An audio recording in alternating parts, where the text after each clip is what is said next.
Diagnosis was made, I'm now 75 years old, diagnosis was made when I was 69. I said, up to now I've lived a good life. I had diabetes, I had a head injury, I had hypertension, I had an appendicectomy. Nothing stopped me. I carry on with my life. So why should this stop me? And here I am. So I want this to be something I can share with other people as well. I've been there. I know what it is. So in this program, what will you learn?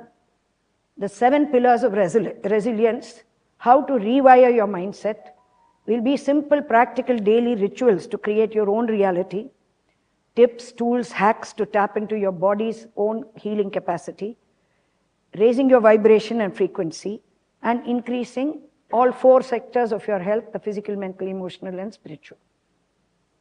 Now, that is the whole package that is part of this 10-week virtual program.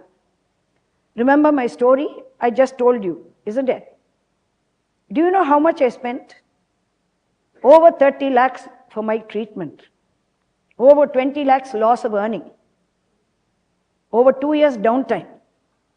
Over 8 lakhs to organize and pay for support services. A lot of pain, a lot of discomfort, a lot of difficulty. So I know the pain. I've been through it. And I've been through a lot more in my life. And so I feel confident that I have the skills to assist others to do the same. You don't have to go through a cancer just to become stress fit. So what you need to do is, it's time for spring cleaning. Start with your mind. And that is the point of this program which we are doing. So what have I invested in my skill building? Can anybody guess? Because I've trained myself to be a coach, trainer, teacher with international and national coaches and trainers. How much do you think I could have invested in my skill building? Just a random figure. Anybody? Balaji, you say. Okay. So more than 1 crore on my medical education, more than 50 lakhs on becoming a trainer, coach and teacher, and more than 20 lakhs in setting up a virtual coaching platform. So that's what it's cost me to be standing here this evening. Now why should you choose me? There's so many people, so many coaches, so many life coaches, brain coaches, this, that, they're all over the place. Why should you choose me? Because I have over 45 years in clinical practice in neurology and neurosurgery. I've helped over 5,000 patients to regain quality of life after a neurological challenge. I'm a cancer survivor, and I managed to beat it. So I think these are enough qualifications for me to be the one to help you. I also have knowledge and expertise about the brain. So I bring the scientific aspect to you. And I have the capacity, I hope you'll all agree, as I've done this evening, to simplify and communicate complex scientific information in very simple, clear language. Do you think so? Yeah. Okay, fine. Thank you. So how much should the program tuition fee be? Any takers? It's a 10-week program, once a week 2-hour Zoom session. That's, you're talking about 20 hours of active training. And video training, you're going to have 10 videos, which is lifetime access. So how much do you think we could charge for that? Come on, somebody say some figure, I say. Okay, 60 to 75,000. I'm going to be very honest with you. I know the amount of value that I'll be giving, but I have decided to do something very special for you because I like to go mad. I like to make a difference. And that is the orientation, that's what MAD stands for, making a difference. So, shall we charge you 1 lakh for 10 weeks, 20 sessions? Do you feel it's 1 lakh value? I think it is. It's more than 1 lakh value in my opinion. 50,000? 25,000? I'm not going to charge you 1 lakh. Though I spent, if you calculate what I have spent on being able to do this for you, I'm not going to charge you 1 lakh, not going to charge you 50,000, not going to charge you 25,000. So what then is my special offer? Okay. Go on, anybody. 20,000, one figure. Any other figures? 10,000. Okay.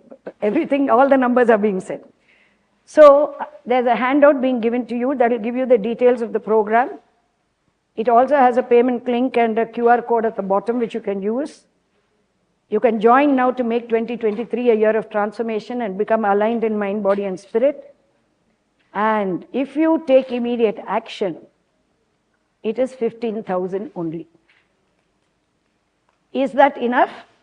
Or do you want more? Do you want more? You're getting this 20 hours of coaching. You're getting 10 videos. You're getting live coaching, which can be very, very powerful. And you will be part of a group of like-minded people. So, what are the bonuses I can give you? You will get, if you join the program, you are entitled to a free one-to-one phone coaching call with me, value around 1,000. You will become a free member of Creative Karma Club, which is for 1 year. The value is 10,000. And since it is on Zoom, just you need not watch. You register for one person, you and your spouse, your family member, your team, all of you can attend the session. And we are giving you this video in the newsletter, which you can play for your own team and for your family members as well. Is that better? Is this a good deal, do you think? Show of hands, if you think it's a good deal. Yeah. But I can't do this for everyone, because I do this only twice a year. This is a special New Year offer. So those of you who want to continue your journey with me, take action now. There is a registration desk here which has a registration form. You make your payment, show your proof of payment, fill in the form, and we will get you started. The first video will be sent to you on the 2nd of January in a newsletter. Now this offer is valid only till 31st December midnight. It's a 2022 closure kind of offer. So those of you who want to join, please, all the information you need is in the pamphlet that is given to you. Now I'm just going to play the first video which I'll be sending out on week 1 as part of the course for you to have an idea what kind of value you'll be getting in the course.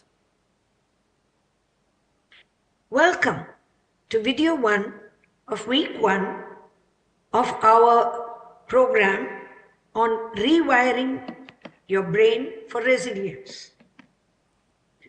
How many of you feel a little stressed right now? Are you feeling grumpy, angry, anxious, depressed, telling people, just leave me alone, go away, and no one will get hurt? Or are you feeling, I love my life, I'm so blessed, I have so much in my life to be grateful for, which I remind myself every day. I'm grateful, I'm happy, and I'm full of love and compassion to everyone around me. Which one of these would you like to be? See, when stress occurs around us, we have 3 responses physiologically. One is fight, where we engage with the stress and we maintain some kind of pressure. We try to overcome, we resist, we fight, we try to withstand it. The second is flight, where we just run away from the problem. We leave, and when we just leave, the problem doesn't go away. In fact, we end up grieving as well. A third response is when we freeze. We just can't react at all.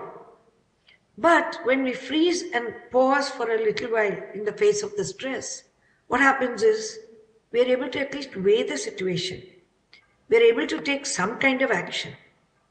And so it's not too bad a kind of response for us to have. There is a fourth response where we just have to face the whatever is happening then and there, as it is, how it is, to the extent it is, we just have to face it. Now, when we face it, what we tend to do is we are able to look at it a little objectively. We are able to evaluate it. We are able to analyze it. We are able to seek help in order to sort it out. But when we freeze, we sometimes just take little or no action. When we run away, we're just ignoring the problem. And when we fight it, we may win, we may not win. So of these four responses, it's much better for us to first become aware of the problem, accept the problem, and face it. You see, when you freeze, what happens to you is you become quite nervous. There is a dissociation. There is a numbness. There's a depression. There is shame. You feel trapped. There's loss of energy, helplessness, and you tend to shut down. In the fight or flight, there's a lot of frustration. You may even have rage. And when you engage with it, things are a little better. Now, I am going to give you a fifth way of responding, which is the core theme of this entire program that we are doing of rewiring your brain for resilience. It is to learn to flourish. When bad things happen around us, we not only move beyond fighting, fleeing, freezing, and facing the situation, we actually become resilient and we learn how to flourish in the middle of the adversity. And that is the skill you're going to learn in this entire program.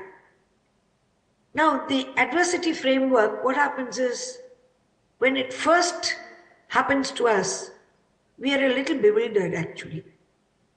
It's a shock, it's a jolt. And sometimes for a while we do nothing. Then we move to the phase of hopelessness. We may panic. We may come up with some knee-jerk reactions and make some bad decisions.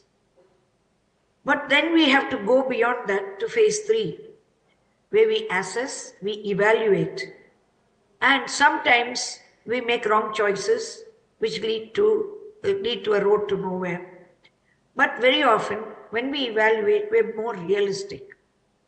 And then we create an intentional response and plan a kind of more planned and more intensive, positive kind of recovery. And in phase 4, we actually do the job to make all this happen. Remember that the more you try to accomplish, the more obstacles you will need to overcome. So the only way to get over an obstacle is to go through the obstacle or go through. So the only way, the first step towards change is awareness. The second step is acceptance. And when we are having something bad happening to us, we go through several stages. In fact, when something sad happens, when we lose a loved one, and something really bad devastates us, we go through shock, we go through denial, we get angry, we try to bargain that this is not happening to us, we get depressed, we try various things, and only then we move into acceptance. So today, and in week 1, the exercise that you have to do is to practice what we call as radical acceptance. See reality, accept reality, and move forward. And to do this, you also have to practice self-acceptance, where you are yourself. You learn to appreciate yourself as you are, the good, the bad, the ugly, everything. And you know that you are enough. And not only that, that you are worth it. The third phase of your acceptance is you work on improving yourself to be able to be your best self and to stand out and somehow or other deal with whatever is happening around you. So I want you this whole week to practice radical acceptance, self-acceptance. And some of the ways in which you can do it is you can use some of these coping statements. This is the way it has to be. The present is the only moment I have control of. There's no point in my fretting about the past, no point in my worrying about the future. It is no use fighting the past.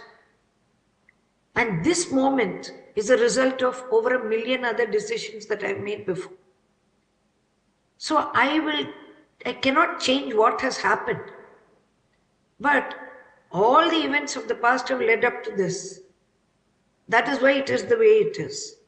And the only thing I have control over is the present moment. So practice acceptance in various phases of your life around you. And the affirmation for this week, which you will have to practice together with this, is the present moment is the only moment I have control over. I accept everything that is happening exactly as it is.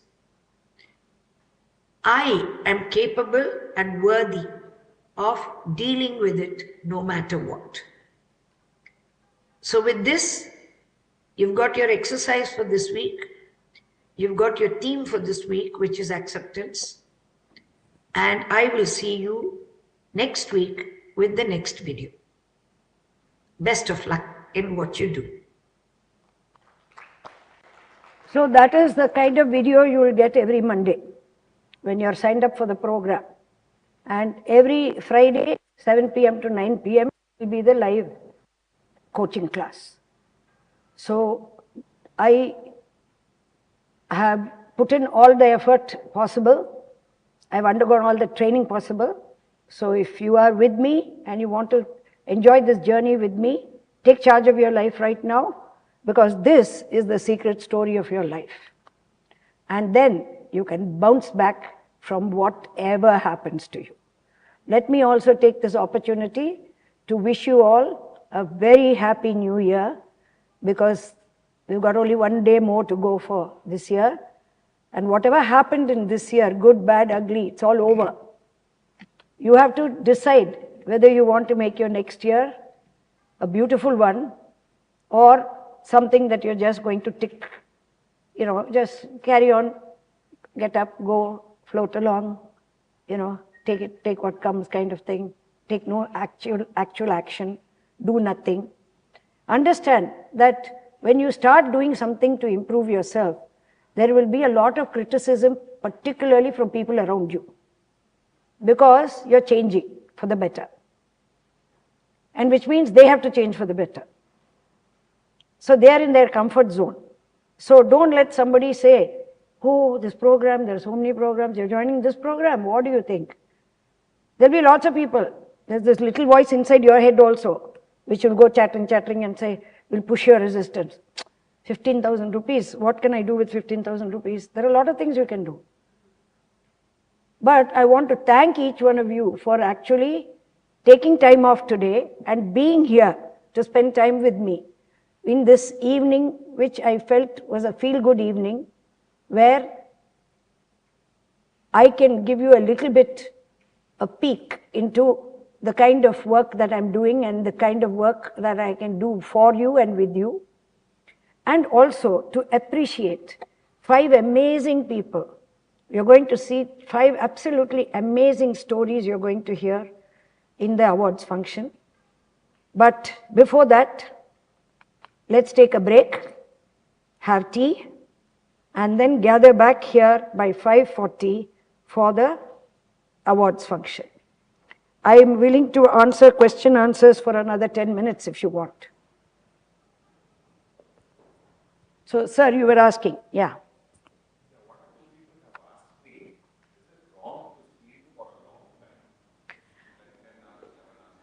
It's not wrong to sleep for a long time, but it will make you feel lazy. Now you try an afternoon nap for half an hour, you'll wake up refreshed. Because the phase of sleep that you get up in that period makes a difference. So sleep for 2-3 hours, you will find yourself feeling groggy. Agree, all of you? So after lunch, say, suppose you had a heavy meal, you went out with your friends, there was a party, whatever. Yes, Pushpa. Come. She wants to come up. Thank you. Thank you very much. Thank you.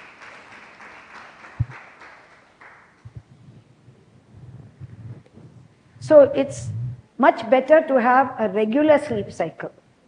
See, there are some people who will, the night shift unfortunately and the jet lag, as I told you, has interfered with the chronobiology. Because the brain performs best when you sleep in darkness and stay awakened when the sun is up. There's a natural clock which is happening inside our body which regulates all the other clocks. Everything is running like a clock. Remember that, we say that as an expression. Yeah, everything is going well, running like a clock. This clock is running perfectly. That is what is homeostasis. So anybody wants to ask any other questions? Or any comments?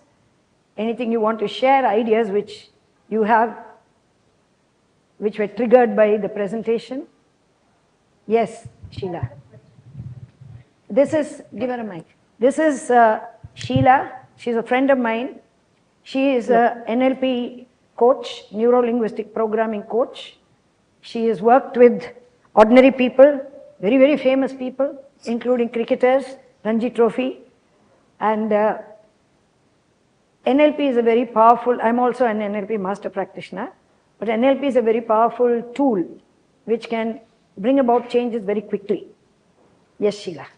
I want to know whether in your course that you will be doing, besides, will you be giving us tips on how our body will work? I'm sure you will be. Besides that, will you be introducing anything, touching on anything like pranic healing, other sources that we could use as well? Yes. See, I believe in holistic and integrative health. Okay? I don't believe that allopathy is the be-all, end-all of all medicine. Because we had ancient systems of medicine in this country working very well for... But at the same time, I do not want to venture into things which I am not qualified to do. So usually in my programs, what I do is, I get the concerned expert to join us as a guest. So in the 2-hour program, you may end up having a half-an-hour guest speaker on a particular... But I believe in energy healing. I've used it on myself. My chemotherapy drugs were pranic healed before they were administered to me.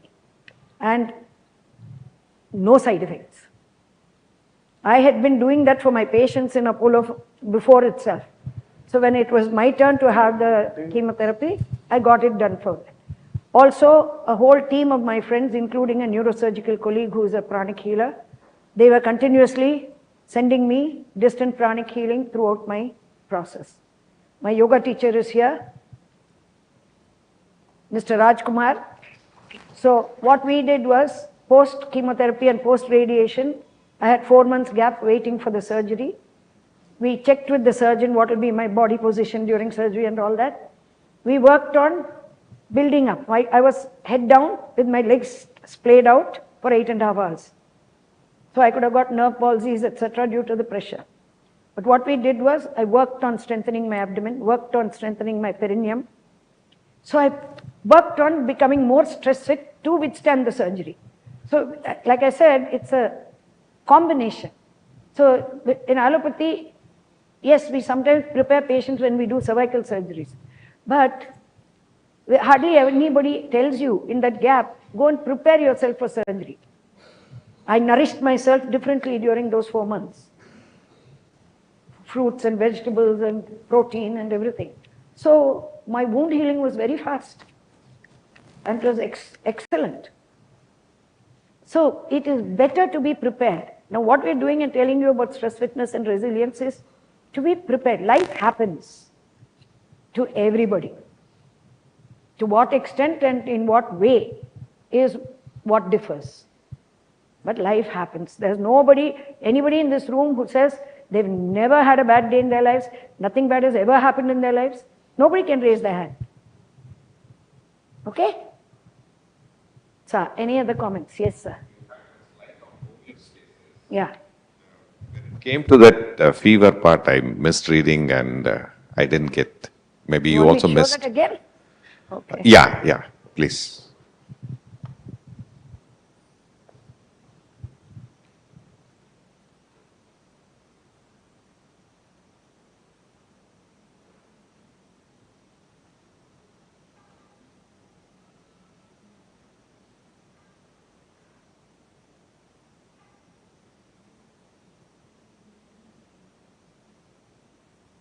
Some of my friends have joined now, they're getting one backward revision of what we talked.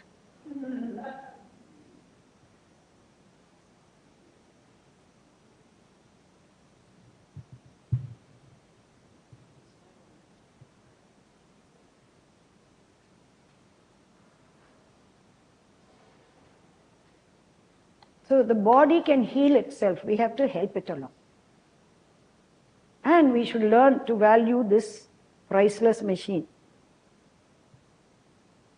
You just think about it. How often do you thank your body every day for doing what it's doing for you? I do. One of the things I say gratitude for is, thank you body for helping me to see, hear, walk, talk, whatever. We have to learn to thank our body for being there for us. So another thing that will happen after that program will be a highly increased awareness. And 90% of the battle is won if you become aware. So that is the orientation of that. Anything else? Doctor, I'm not sure whether it's the slide, maybe the previous one. No, the next one. After this, yes, a fever is a body raising. Please. He is a leadership coach. Fever is a natural response. Sorry?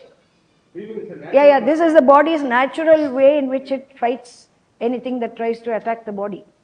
At least this is mind you, what I presented to you is highly simplistic. It's a lot more complex than this.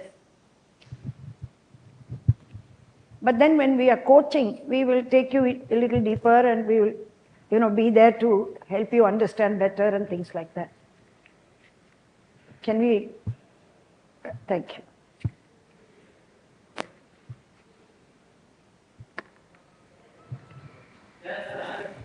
Anything else?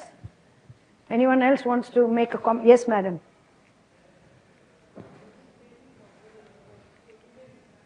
Mic kudupa.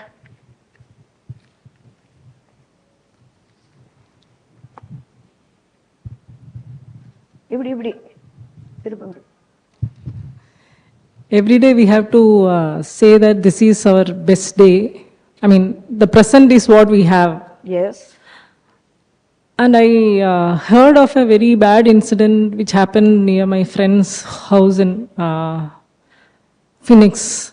A family went on a vacation and they died in a frozen lake. They are not directly related to me, but these type of incidents also hurts when we hear. That's why I said life happens to everybody. Yes. Nobody is exempt. Yes. It's just how we respond to it that makes the difference. I'm hoping our chief guest was going to tell you her tips on how to overcome setbacks. Setbacks happen to everybody. For me it was a cancer, for somebody it's something else. So, okay, you tell me how can you heard the news. Yeah, I heard the news and they are nowhere related to me. You're justified in feeling bad. You manage your emotions. You think of the nice things about that person, whoever you knew, and say it's a pity that they're no longer with us. But can you stay there? No. No, I don't even know them actually. No, I just it doesn't heard them. matter. See, that Yeah. is human empathy, that is. Yes, yes. You don't have to know somebody to understand their Yes. difficulty or suffering or whatever. But you can't stay there. You have to move. Yes, yes. That's the point. That is resilience. Right. When you dust yourself up, get up, pick yourself up when you fall down, and say, I'll keep walking. But we also keep hearing, no, why is God there? Why God has That you're given entitled such, to your yeah. entitled to your conversations with God Yes. on this matter. Okay. But most people, if you really sit down and look at it, there is a reason behind a lot of things. Yes. And remember, in nature, purging has to happen for newness to come in. Yes, yes. All of us cannot be living forever. Law of conservation of mass. Yeah. So Thank you. that's a natural thing. You just have to be happy that right now you're okay. And Thank you're you, Doctor. breathing. You're okay and you're breathing. Are we done? Would you all like to go for tea? We can start the award function a little earlier because we've had to squeeze in some last minute events, but that's okay. So just find out if the tea is ready, pa? Ready. Ready, yeah? Ready, ma'am. Okay. Now I invite all of you to come and join us for tea. We tried to make it substantial enough for those who have early dinner. And we will assemble back here for the award function at 5:45. 5:40. Tea ready. Okay? So thank you all. Go and have a great tea.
Hello? Yeah. Videographer, when I start? Start.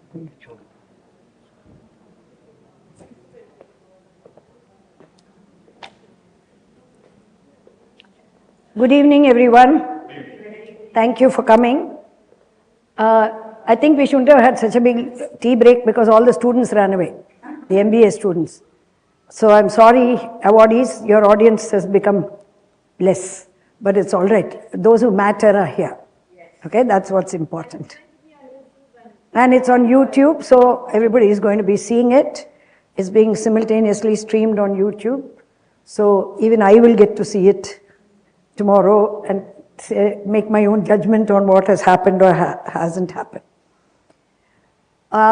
Some of you were asking, some people were asking me, what is this function all about? Why are you doing this?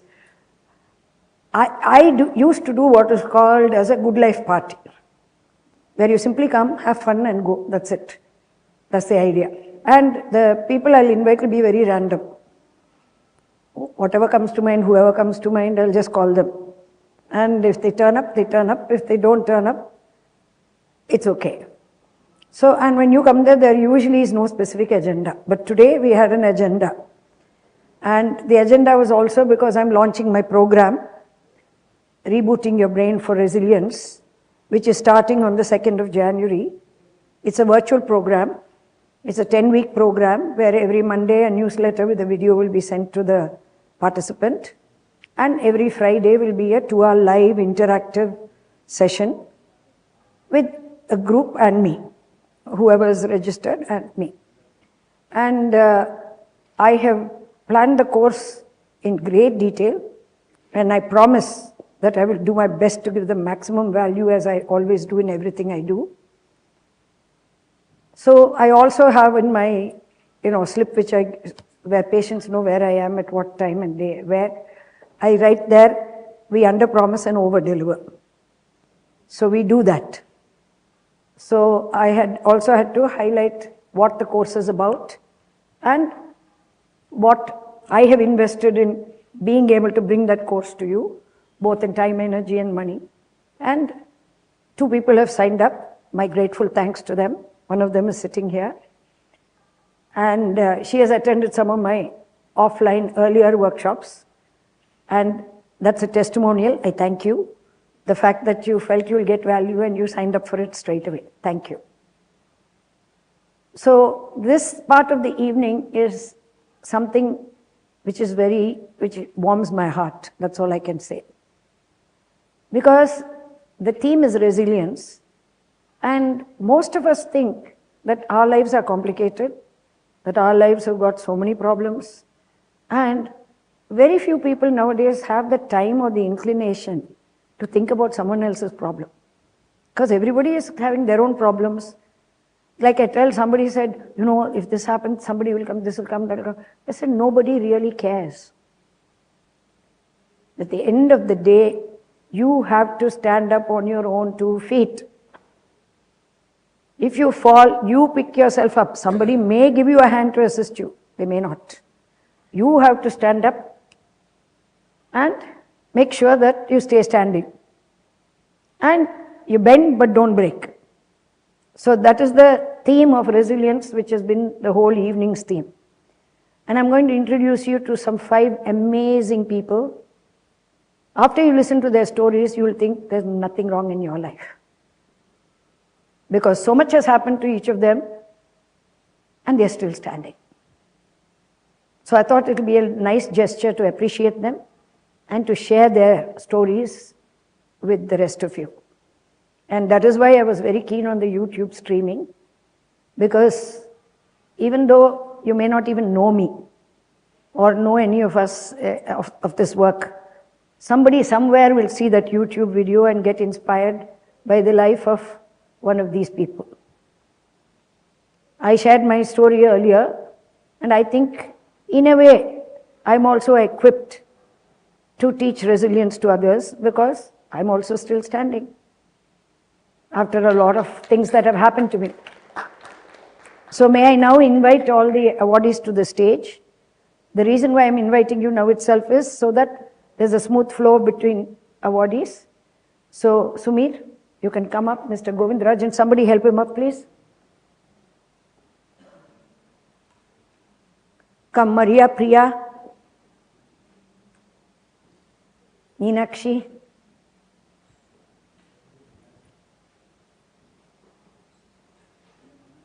Do you need help?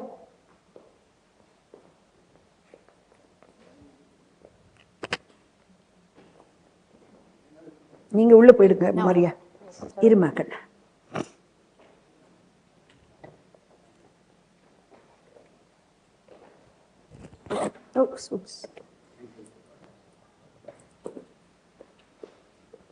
Neena, our chief guest, Mrs. Neena Reddy. No formalities, Neena. We'll escort you. You can jump up. Right.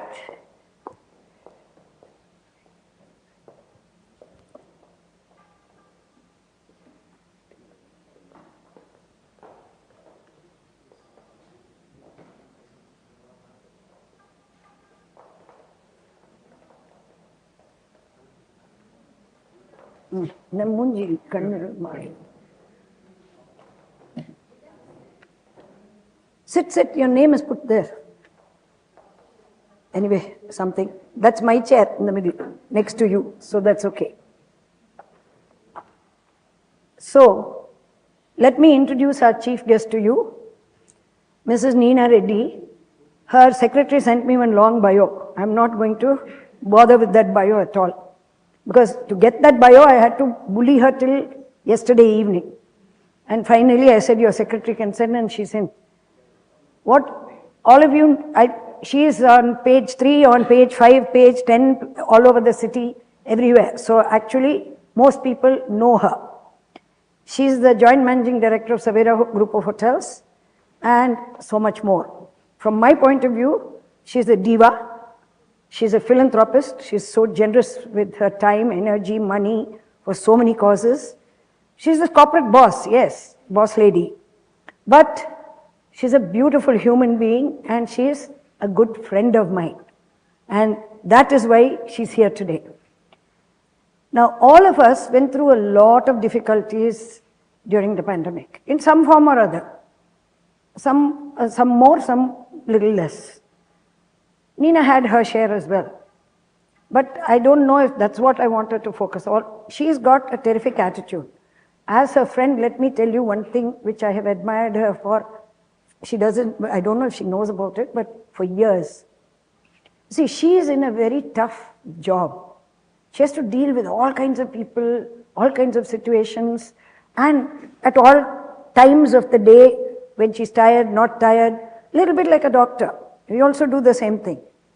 But at least we have some more, it's more sort of streamlined and more systematic and things like that. Whereas in the hotel industry, anything can happen anytime.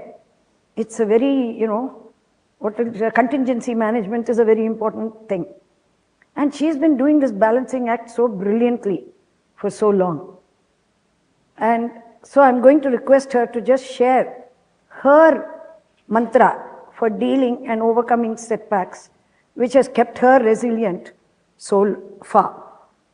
So may I invite Neena to please share with us whatever she wishes to share with us. Yeah, use that. Adjust panni kodu.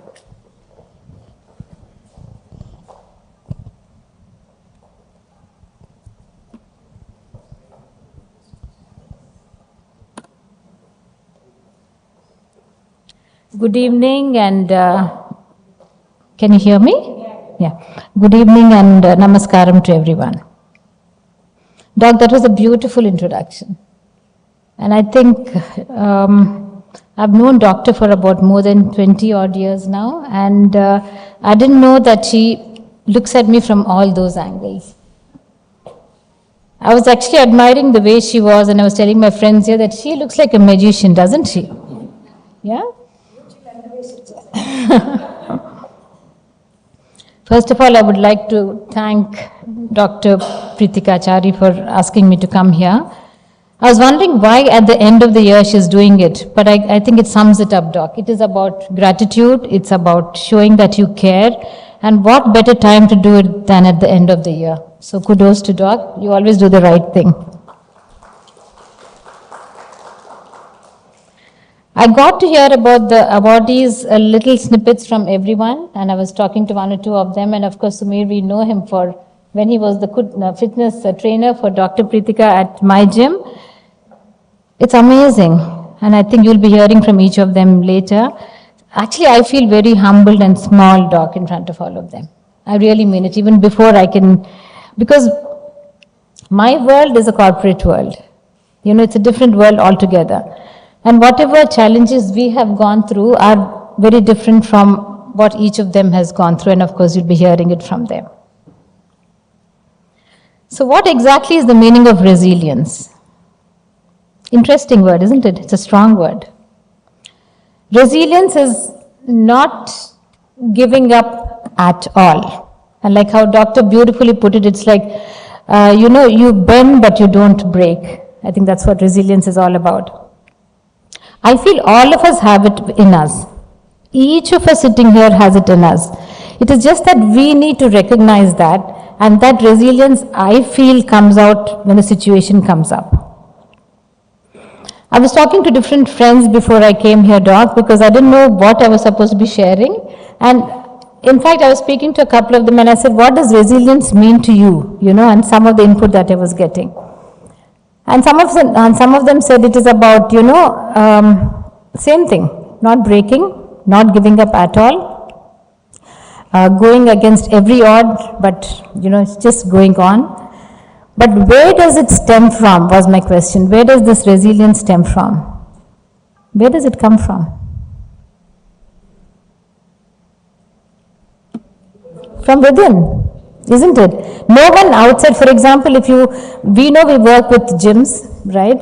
And when we tell people to come and work out there, we can tell, but who has to get them there? I think it's their own motivation, isn't it? So the same thing with resilience and your attitude. It's about how you, accept the situations and how you act on it. I think that it's all about you finally.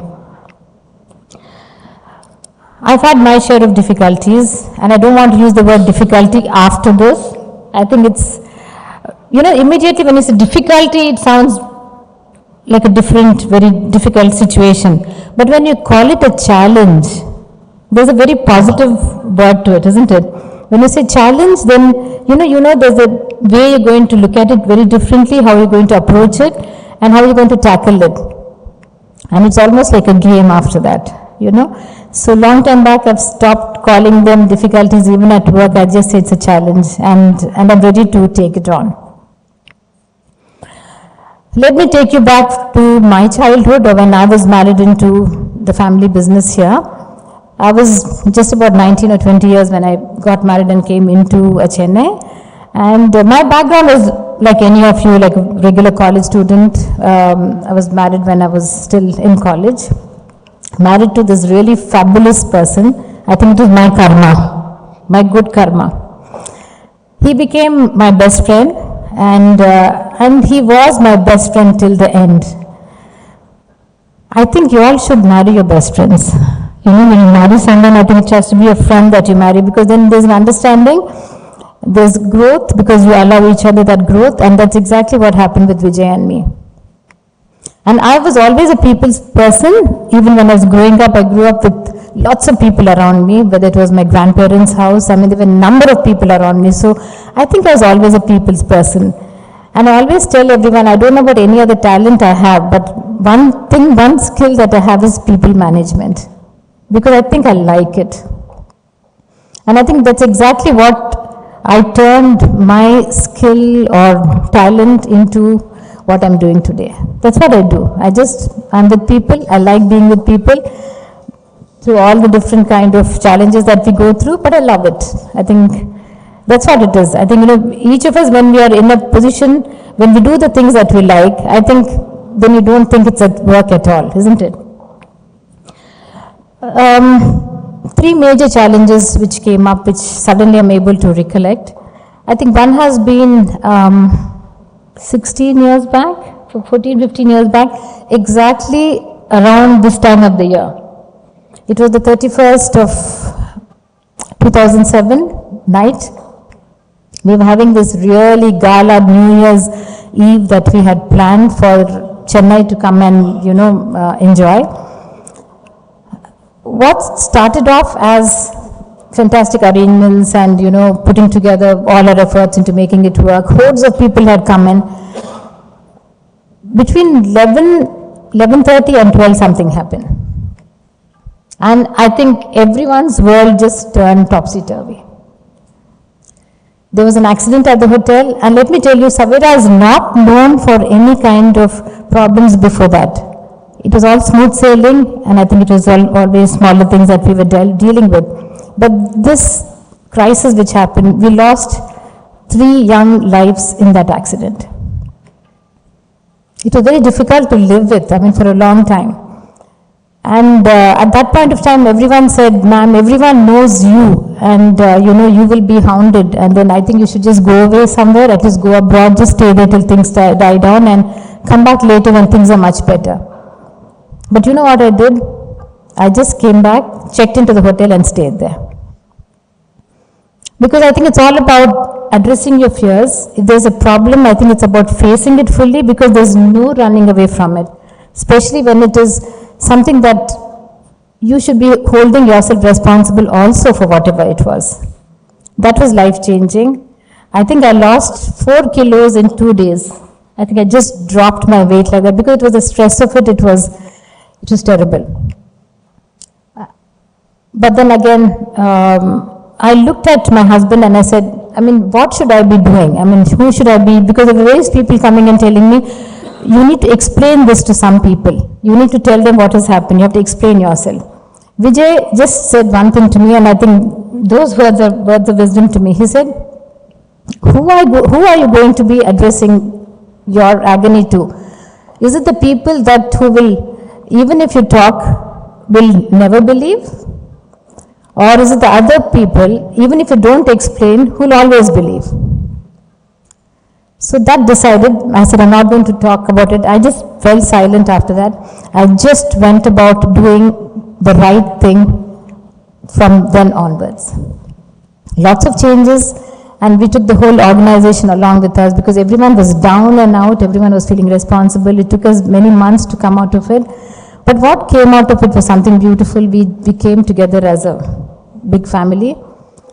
And what was the most difficult out of this whole thing was going to the houses of the 3 young people's houses and talking to the parents. That was the most difficult one. But every time I went out, I would talk to Dr. Prithika. I said, I'm going, and she said, come back and tell me what happened. So when I said, see, there's an innate resilience and self-confidence in you that you want to go ahead and do it. But you know what everyone requires is a conducive environment around you. I think you need people to understand you, you need people to be with you, that really helps. Because when you're feeling down and out, it's only good, well-meaning friends and relatives who can be with you, and I'm so fortunate that I have all my friends and I have a beautiful world around me. And I think I really worked hard to build it around me. And I just promise myself every day that I'm just going to make it more and more beautiful in whatever way I can. Little later, much later, almost 10 years later, 3.5 years back, I lost my best friend. That also happened quite suddenly. It was just like, he was there one hour before, and then it was 2-3 hours later, he was gone. It was a hemorrhage which happened to him. But then what do you do? Because there's everyone else who's looking at you for comfort. So you need to rise above that. And the only thing I did is I accepted the situation fully right away.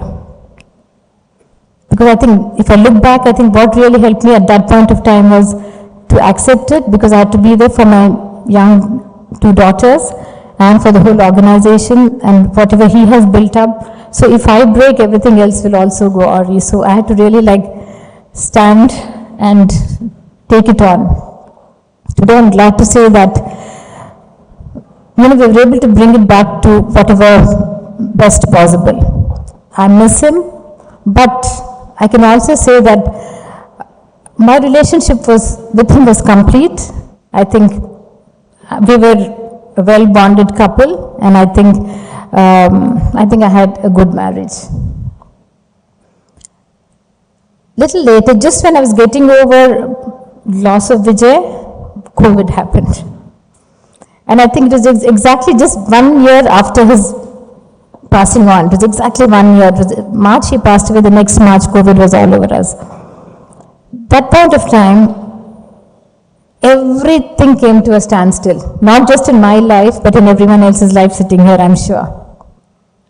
So what do? But this time, I didn't break. I didn't even wonder what to do. I said, we're going to accept, because everyone else is also in the same thing. We're going to take it all. And like you all know, COVID was a leveler. And afterward, the 2 years after that, we just closed down things which were not working, kept things which are profitable. And today, after a couple of years, I can tell you that the profits with our business are much more than what it was earlier. Because you had time to rethink, you had time to rebuild, you had time to reconcile to the situation and look at it in very different ways. And I think that's exactly what I did. And like I said, people around me helped. Lots of my family, friends, everyone stood by me. They believed in me.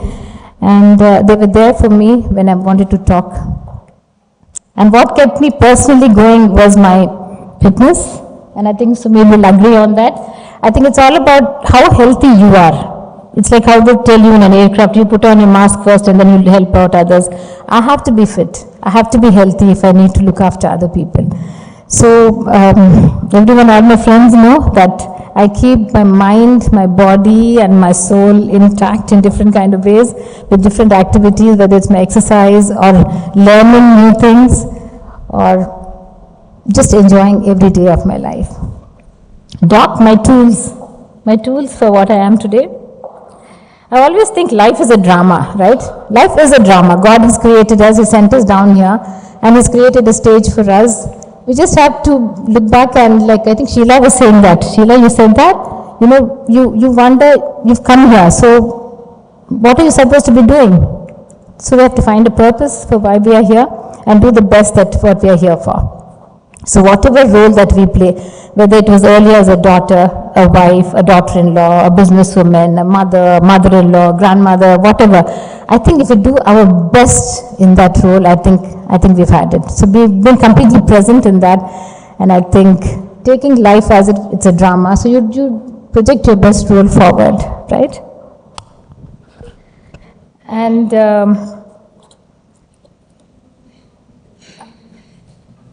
there are about 8 C's which I believe in. One is being cool, calm, confident, consistent, compassionate, caring, being clear in what I'm thinking, and above all, being cheerful. I think these are important. And of course, we have the 5 P's which I believe in. One is, you've come for a purpose, and the purpose has to be driven by passion. And to back it up, you need to be patient, persistent, and above everything else, I think it is prayers. These are my 5 P's, and I think this is what keeps me going. And I would like to end it by saying that our bhajan teacher said, Shakti, Bhakti and Mukti. Right? Yesterday we sang this, Anu. I believe in Sai Baba and I think he gives me immense strength from there. So can you just sing those 2 lines with me, girls? Sai Mata Pita Dina Bandhu Saka, Sai Mata Pita Dina Bandhu Saka, तेरे चरणों में साई मेरा कोटि प्रणाम, तेरे चरणों में साई मेरा कोटि प्रणाम। मुझे शक्ति दो मेरे साईं शिवा, मुझे शक्ति दो मेरे साईं शिवा, मुझे भक्ति दो मेरे साईं शिवा, मुझे भक्ति दो मेरे साईं शिवा, मुझे मुक्ति दो मेरे Sai Shiva. Thank you so much.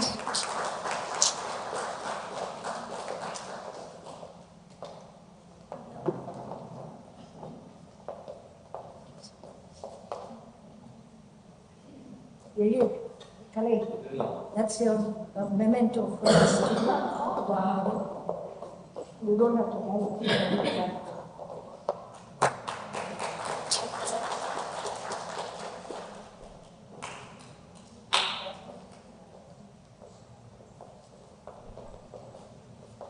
Now, our first.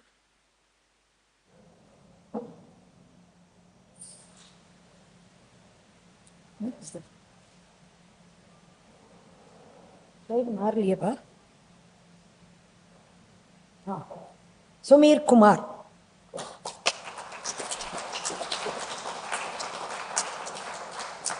He was my fitness trainer long time ago, and I'm very proud of the way he has overcome his health challenges. Anybody else would have given up, including me. I mean, long before if I had to undergo even 1/10 of what he has undergone. So, Nina, can you do the honors? I just have a request. Your wife also, yeah, let the family come everybody. Our reason why.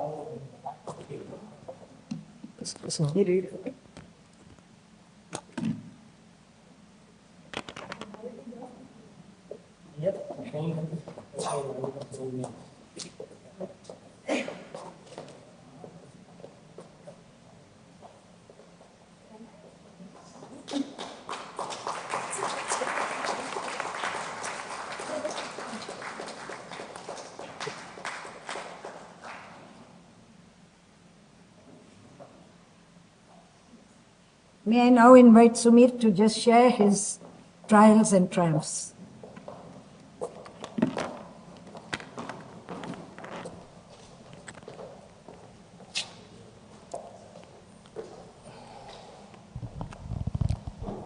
Good evening, ladies and gentlemen, and people in dais. It's pretty overwhelming for me to come here and talk about the journey in the presence of such beautiful people here. It's been just recently, I've got over one part of a journey in my life. So whenever I've been just starting to talk about my journey to a lot of people, because I'm doing a lot of voluntary work with schools and colleges, talking about organ donation and preventive health care. I don't know how many people know about me and the kind of journey. So let me introduce myself. Yeah, go ahead. Yeah. So my name is Sumir. I was a professional cricketer. Post my retirement, which is an early age, I got into fitness. I used to train. I ran a company. I even trained Dr.Prithika. I knew Nina Reddy and a lot of people here from Duchess Club. Had a great interaction with them too. And I've done a lot of things during my training. And over a period of time, during my cricketing days, the age of 25, I had an acute kidney injury due to dehydration. I was playing a tournament and I was totally dehydrated. And those days, sports science was not as great as what it is now.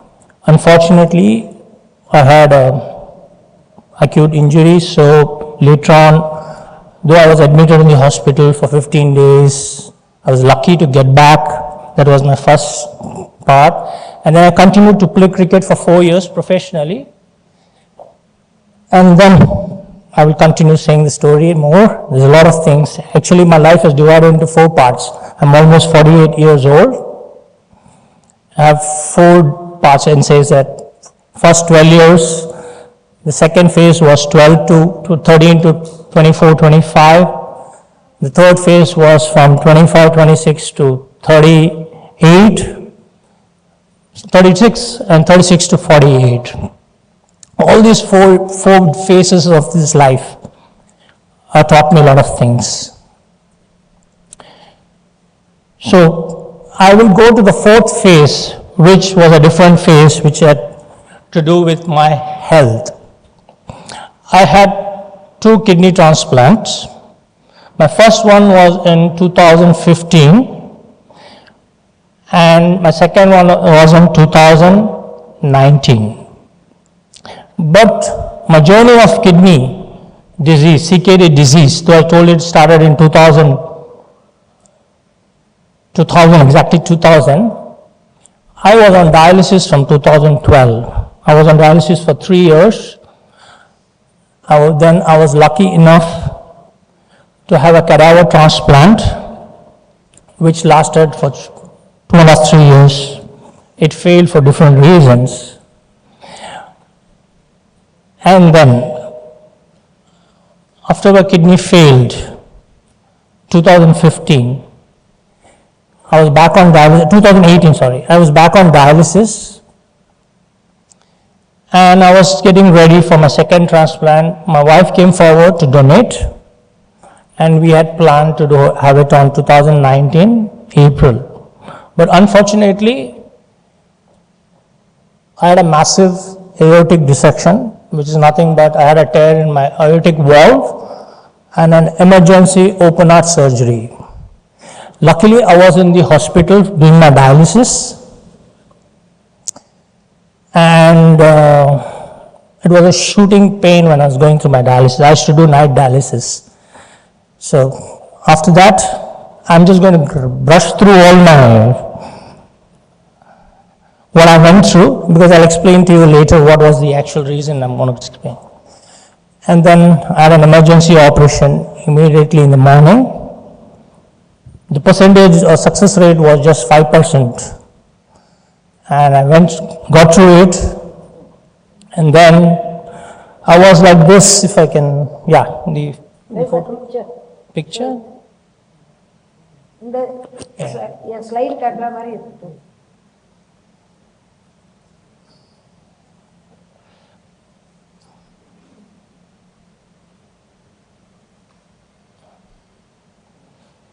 Yeah, so after my open heart, that's 2019, I was struggling.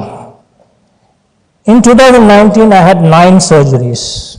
I was admitted in the hospital in the ICU for almost 55 days. In that period of time, I had also had a surgery for my lungs, because my lungs collapsed. I was just literally waiting to die. And then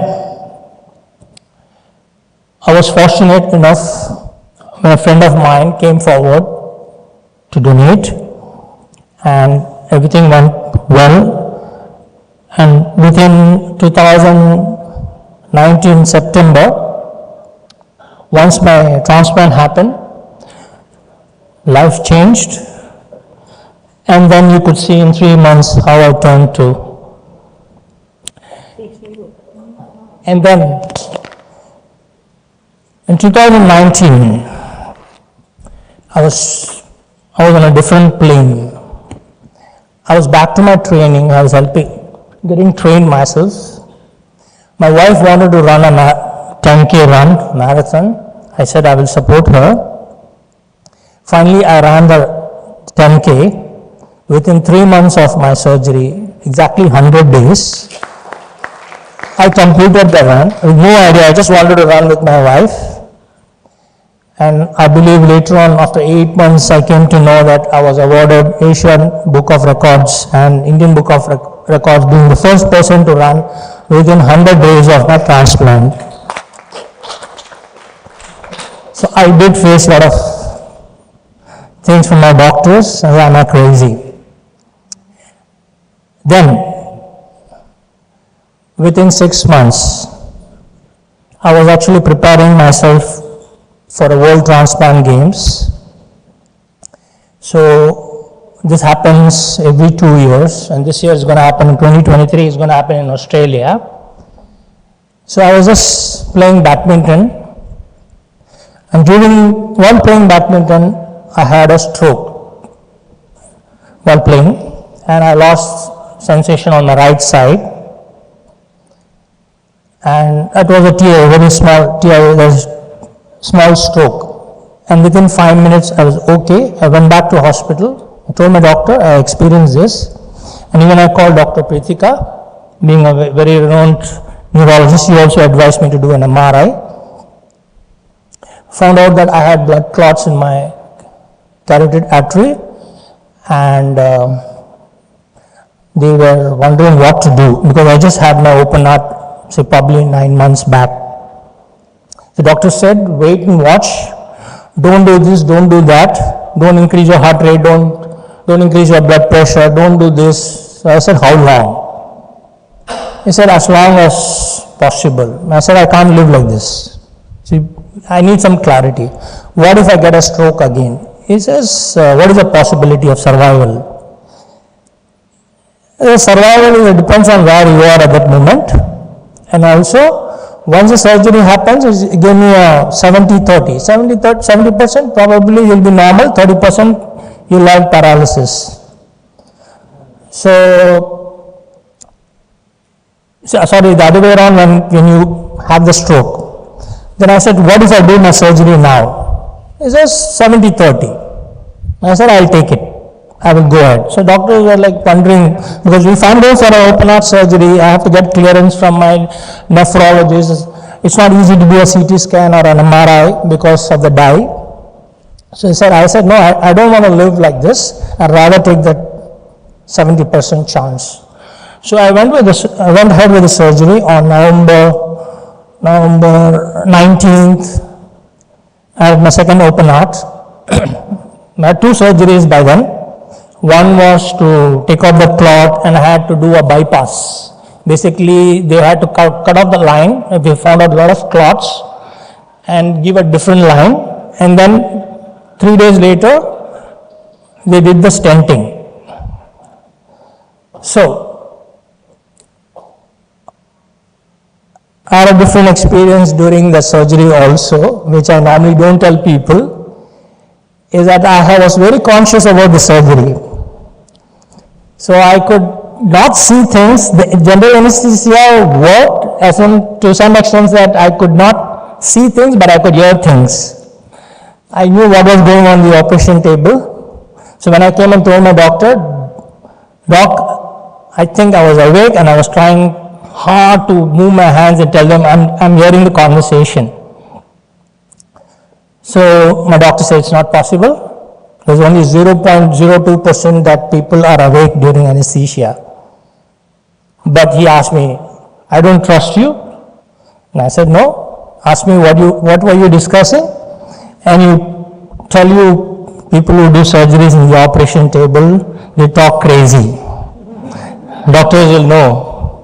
You know the best part? The doctors, the chief surgeon will tell you, where is this some kind of a stent, this 14-inch stent? So the nurse will say, Doc, we don't have that stock, we have 16. The doctors will shout, what is this? I've told you, this is what you want, this is what you want. And the doctors will say, now what to do, I'll have to adjust. So I'm listening to all this, I was listening, what is happening, how am I going to come out? But this is the kind of conversation. Some people saying, a lot of things happened during the surgery. I was telling them, these are the conversation. And I was trying to divert myself, no, I'm not going to listen to this. So the previous day, few days back, I was watching a movie. I said, okay. It was talking about afterlife. So it was about a young girl who dies, and spirit comes out, and she's a musician. She's seeing things in the hospital. It's very interesting. I forgot the name of the movie. So I thought, okay, let me also say if there is life in the spirit space. Is there something like that? So I went into, so I was trying to distract my mind. It was painful, but I couldn't do anything. I was singing songs, and I just was trying to, okay, let me go. I was also making sure I won't go too far. I didn't want, probably I might lose myself. Luckily, the surgery got over and after 8 hours, and I came out. I wouldn't want to get deep into the experience what I had in the thing. I came out, and I was narrating my incidents to the doctor and to my wife. But I started experiencing another part of my life journey. All this while it was physical, mental. The third part, I went into massive depression, which I don't speak much because I felt, because I got disconnected with the real world. I was like something in the matrix. I didn't know what is real, what is false. I used to wake up my wife and ask her, am I at home? Am I in the hospital? Am I dead? Am I living? And I wasn't sure whether I was alive. That's a challenge. And unfortunately, my wife, who had been part of this journey, she was also low. So she said she was lost, so was I. Then I started to be aware of it. I was having suicidal tendencies. I looked at my children. I was wondering, do I need to live? Because I wasn't sure whether I was alive or not. But I consciously said, okay, I'll give myself a day. I should not make hasty decisions. So within, say, probably a month, I got out of it, and I had a clarity that yes, I am living here. So this has been a journey for me, because as I told you, for me, as I keep telling people, the advantage was I looked at life as a witness and not as a victim. So the moment people start looking at a victim, then they get into trouble. I always looked at my life as a witness. I was aware of it, whether it was my disease, whether it was my challenges in my life during my cricketing career.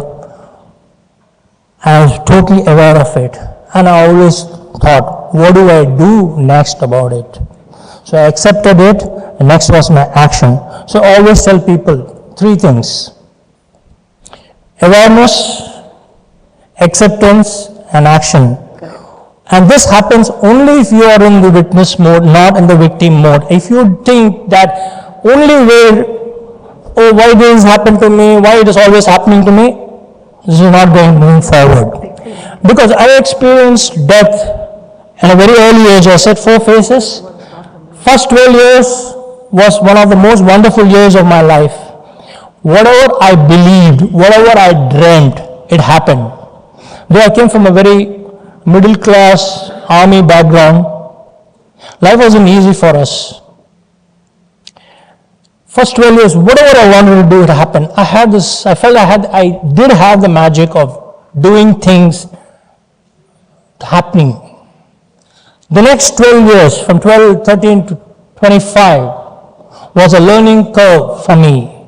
The reason is, in 89-90, when I was in my 10th standard, my first experience of death happened in my family. My brother, who was 19 years old, went swimming with his friends to Mahabalipuram and never came back. I was having a conversation just like I'm having with you. We were very close as brothers. I had four elder brothers. I was youngest. And he just went, never came back. He came as a body. And I was a witness to it. I was thinking, yesterday I was talking to him, having fun, and everything was going fine. My mom was a very, very religious person. She did, and very spiritual too. It was a shock to her. Normally when people go through misery or adversaries, they go to God. Here she always was with God. She used to get up early in the morning, 4 o'clock, do her prayers, and this is how she lived. And then she saw a son, third son, dead. But then my dad was in Kuwait, working. Okay, sorry. I didn't realize that. That's why I had a long story. So, that thing is, in the next year, my dad and my eldest brother was working in Kuwait. And correctly, the Gulf War came.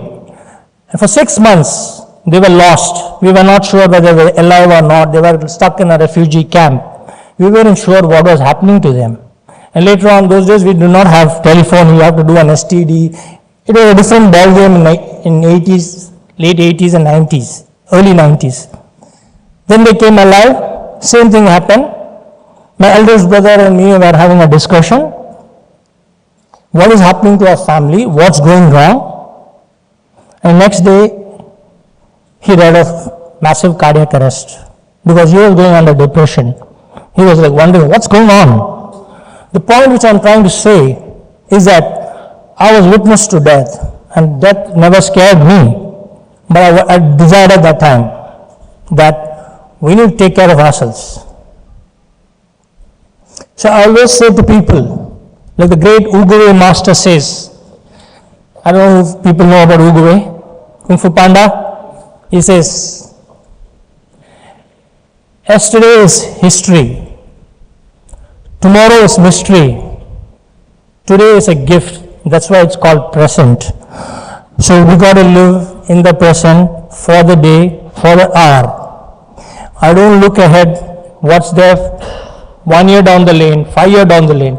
For me, living healthy, living now is the most important thing, and I want to be happy. So I know my story is a bit too long to be comprised in 10 minutes, but I felt I need to put it because a dog was also a part of my journey in my third phase of my life, when I was the healthiest, and that was a different phase, including Dr. Neena Reddy and all these people where I was witness to their lives too. And she narrated the incident of Savera. I was there too. I knew what she went through.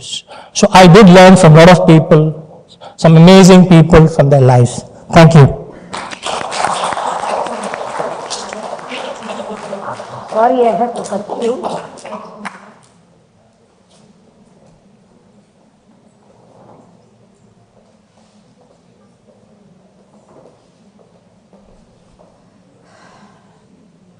Our next awardee is Dr. Maria and her daughter Priya.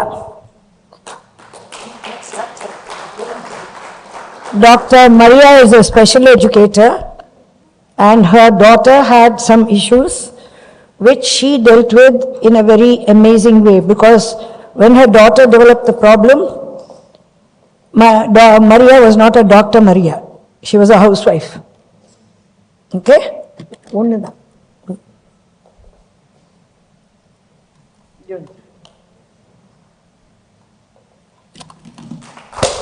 Oh my God, I broke the mic.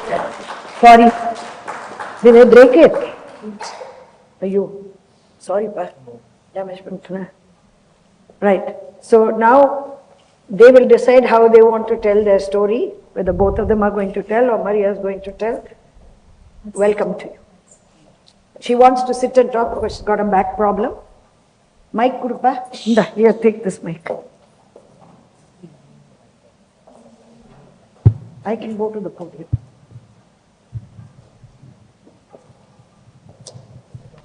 Wait, we'll also check if this is working because it dropped in. Okay.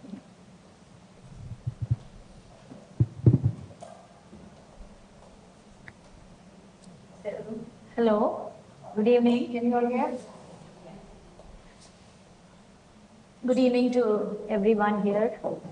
It's indeed a great honor and a pleasure to be sharing the dais with Dr. Prithika Chary and so many other dignitaries here.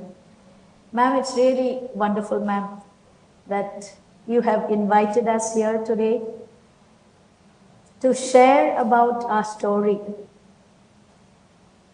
And one thing that is striking to me at this point of time is I'm 70 years old. And I've been in this profession of special education for nearly 4 decades, as long as my daughter. She is 46 years old, and she is the reason for me to be sitting here today and also to receive this honor. Ma'am, let me tell you honestly, I've shared so many dioceses, like, as a special educator, but today is the day that I'm sharing the dais along with my daughter as a mother who's going to share the story. When ma'am asked me to be available on the 30th of December, I did not know the reason. But all these years, this is the first time that I'm asked to share the story. It is not a story about ensoga kadai kelunga thai kulame kadayadu. I don't want to make it like a sob story at all. My story, or the life of my daughter and myself, I'm presenting it here today as a motivation to all the people, no matter whether they are special parents or whether we are just a so-called human being or the normal person as such. Each of us have undergone so many difficulties in our life. As just now Madam Meena shared and Mr. Sumir, I think it may not be comparable to their stories, but each one of us have a story to tell, because that is our life. And each one has a purpose in our life also. Maybe we may not realize it at the time of having that calamity or the trauma or something that has happened to us. But it is a reminder to us that we have a purpose in our life. I think today, Madam Meena and Mr. Sumir, while sharing, it would have brought to them the memory that they had a major role to play, not only in their lives, but also in the lives of many that we have come across. My journey started as a mother. Then ma'am was saying that I was just a housewife, a naive lady with no experience, nothing. And she was our dream child, the princess in our family, because she defied the medical diagnosis that I won't beget a child. But she was born to us after the 3rd year, and our dream was short-lived. And within 5 months, she had a brain fever, whatever they called it at that time. Ma'am would know the terminology, encephalitis, but I didn't know anything about it. I was just told that she has brain fever, and she was in a coma. She was getting convulsions. She was given up to be dead within 24 hours or 48 hours. They took the signature from me and they said she won't live more than 24 hours. But then today she's still alive. But then, it was not a very, very pleasant time, as everyone would have. Mr. Sumir said, staying in the hospital. We don't know whether we were in the hospital or whether we were at home or where we were, going around, because our thoughts, our emotions, everything was flying all over. Whether this child is going to be alive or whether she'll be dead the next moment. But she survived that. But at the end of the 2 months that she was in the hospital with all the needles and medications and whatnot, everything was done to her. And the diagnosis, again, as I told you, I didn't understand a word, though I was just a high school pass with the knowledge in English. They said she was cerebral palsy, right hemiplegia, and spastic. What did those terms mean to me? Nothing. And all that I knew was a child who had neck control, a child who was able to creep, had nothing. Her neck control was gone. She was not able to recognize us or anything that was happening around her. Her beautiful smile was gone. She was a real doll when she was born. Curly hair. It reminded me of the rhyme, chubby cheeks, or whatever the line said there. And she was that. But then she was a clay doll, or a doll that was given in my hand. And all I was told was go to the physiotherapy. I don't want to go into all that because the time is very short. To make it very short, she was able to walk only at the age of 2.5, falling down, hurting herself, not able to keep her foot properly on the floor because, she had that TA tightness or whatever. But then this was it like. And again, I realized she was not speaking. Again, running to the topmost doctors. Doctor would be knowing Dr. Kameshwaran was an ENT and everyone. And he said give us speech therapy, it will come. See, this is, sorry ma'am, it's no disrespect any doctors, but that is what was being told to us. Everything will be fine. Go here, go there, and you will be all right, or your daughter will be all right. But it came as a big shock to me that even when she was about 3 years or nearly 4 years, she was not able to say anything except for a cooing sound and ma or pa or whatever it is. Again, my journey started to all the, speech therapy, nothing was happening. Thank God. I really thank God for this because in the year 1981, the Spastic Society of Tamil Nadu was born in Chennai. It was at the year of the handicap on the 31st of December. And the first week of January, Dr. Kumaresan told me that there is this organization where your child can go, where she can have everything under one roof. So that was it. But do you think a miracle happened again? No. Again, a lot of eating problems. Things were not, expectations of parents are so much. You want things to happen immediately. But when it doesn't happen, everything goes down for you. Again, what I did, I left that organization. I went to another organization. And again, I thank God for this because this is where I came to know that I can do special education myself. Instead of running around helter-skelter here and there, doctor shopping, therapy shopping, I thought, okay, I can do this, and I thought I can help my child. But that was a great challenge because you have to be a BA or a secondary grade to do that education, which was nothing. I was just a high school. But I didn't leave it at that. I fought with the organization and I said, give me that seat. I'm a mother. I want it for my sake of my child. So I did that 1 full year, a tough training program running around all over Chennai for different curriculum or the subjects. And do you think something would have happened for you even at that time? I completed that. But even before I could complete, the same organization which I didn't want to go or continue, they called me to head the organization. I was asked to be the superintendent of Spastic Society of Tamil Nadu at the Ainavaram Center because government had given them a land at Taramani and MGR had given them the place. Until today, Taramani is existing for the Spastic Society of Tamil Nadu. Do you think I took up the job? No. I refused. I said, I don't want this position. I did not study to, work. I studied to mainly for my daughter. But if at all you all would start an organization, the same branch in North Madras, because that's where I lived. And there was nothing in those days. I could afford to take her here and there. But what about the people in North Chennai? There was not a single organization. So they conceded to my request. They gave a few years' time. And in 1989, January 26th, my husband and myself ran around to all the places. Ma'am, this is still a problem. They won't give you a place to run a school for special children. Till today, organizations that want to work or start are still facing this problem of, not getting a place to run. But I was able to find a place. And even till today, it is existing in the same North Chennai. Yes, I'll just finish.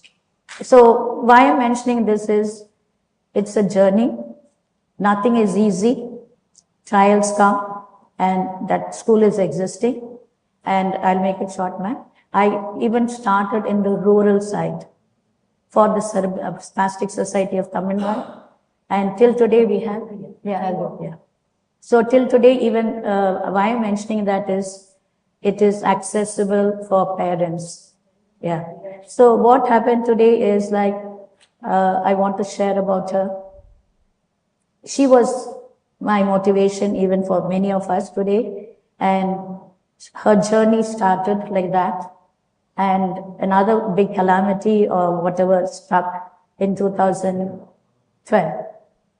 In between, I wanted to go to Canada. I went there thinking I can take her there. But again, the government did not give her a PR because of her disability. I didn't stop there. There was a legal battle. And while it was still going on, I came back to India, having filed the case in the court, the Federal Court of Canada, on human rights values, because she was denied PR because of her disability. So I came back, and again, a big trauma. She was diagnosed with cancer. While she was here, I didn't know, the cancer was a very aggressive kind which grew, and she was in the 4th stage. They said she has only 10% to live. She survived that. She underwent, the terrible doctor experience that she said, the trauma of chemo. At least people like her, she's non-verbal. I'm her voice today. So she couldn't express what was happening. She didn't know what was happening when she had this brain fever, or even after she recovered. All she knew was that she's different. But that didn't stop her. From the age of 7, she loved dancing. So after her cancer, I didn't want her to, give up on whatever she has within herself. She has the same desires like you and me. She has to undergo the same lifestyle like you and me. So even before, I could go to Canada, or before she had cancer, she was a state 100 meters national gold medalist. And she had won many dance competitions. She had performed in the televisions. She had performed on many stages. But then, will cancer stop her from all that? I didn't want her to do that at all. So I took her. 2014, there was a national competition in Delhi under the government of Tamil Nadu. Under the government of India. It is under the Ministry of Empowerment and Social Justice. So I took her there to Delhi, and she was a special dance awardee in the category of cerebral palsy. They did not, though cerebral palsy is one of the 21 disabilities recognized by the government of India from 2016. But even at the competition, they were not given that status. They made her to compete with all the physically challenged. They made her to compete with the hearing impaired and other kind of disabilities, but not as a cerebral palsy. So I told the judges, no, you have to give her the right, because she has difficulties, and her difficulty is more pronounced only when she has to act upon it. When she dances, it gets more, displayed, or it becomes more spastic. So after cancer, it was very difficult, because the whole side, ma'am, became more dystonia. It will go into a cramping position 24/7. But I made her to take up the challenge, and she got the special prize. And then in 2018, there was a national para-athletics competition. I said, no, you have to come back. You can do it. In fact, she was motivating me, she got trained. I had one person to train her, and in the Patna para-athletics, she got the national gold medal for 100 meters running. So ma'am's thing was our trials and our triumphs. Triumph does not come without trials. Triumph will never come without trials. At the end of the tunnel, there is light at the end of the tunnel. So I don't want to say much, but I would just like to say a few words by ending on, and before that, I brought out a book, and she does arts and crafts also.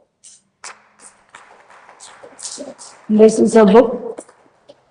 I've written it both in Tamil and English. In Tamil, it is Vinnai Tandi. Isn't that what she has done? And even you can do it. And in English, it is Fly Beyond the Sky. Every one of us can do it. Just don't get stagnated, or, don't worry when you have a trial. Everything is possible. And do not get dismayed. This is my message today. I just wanted to share these few lines. And she has been an inspiration for a movie called Peranbu. Director Ram, in 2004, I had met him. And when he saw her, and when he met with us, heard my story, he recorded my story at that time. And then he said, ma'am, I will do a picture on such children. And it so happened, he did it in 2016. And this is a story about a young girl with cerebral palsy, an adolescent girl. The challenges faced by the parents, the challenges faced by the person themselves, and a person who cannot express. But they have the same emotions. So that story, you all should see about it and see what it is about the life of anyone with challenges. So with these, I just would like to say, life is a challenge. Do not be dismayed when you are confronted. Always think, what is the situation trying to teach you? Can you do something about your situation? Do not lose hope, as each and every one of us have a purpose to fulfill. Even if you are disabled, we all have a disability or the other, poverty of thought, our attitude to life, expectations, throwing responsibility on others, and many more. These are our disabilities. Don't be selfish and think only of yourself and your situations. Think of what you can do for others also. That is something life has to teach us, as what ma'am is doing today and all others are doing. It brings us out how we can share our life with others. Every one of us has a responsibility to each other. We are the country that has not learned about giving. That is something I've always felt. We are not, I'm not saying everyone, but still people have to think about giving. Not monetary, but giving of their time. This is also we need. And there are 100% of them are looking out even for your friendship, or even a phone call from you, whether you can give. And last of all, I would just like to say, make all your triumphs into triumphs. Be a phoenix bird, like my daughter.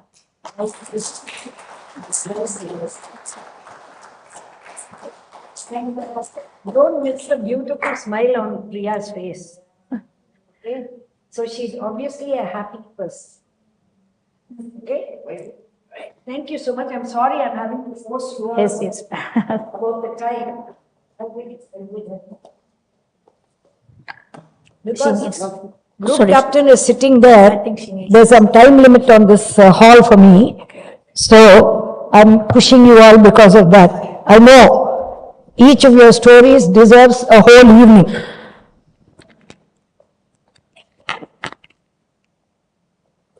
So we are down next star, awardee 3. She could not be here. She is a person who had more than 10 seizures a month, a day, for many months, many years. From the age of 13 to 34, she couldn't even leave her house. In 34, she underwent epilepsy surgery. The first picture shows her immediately after her surgery. In the light,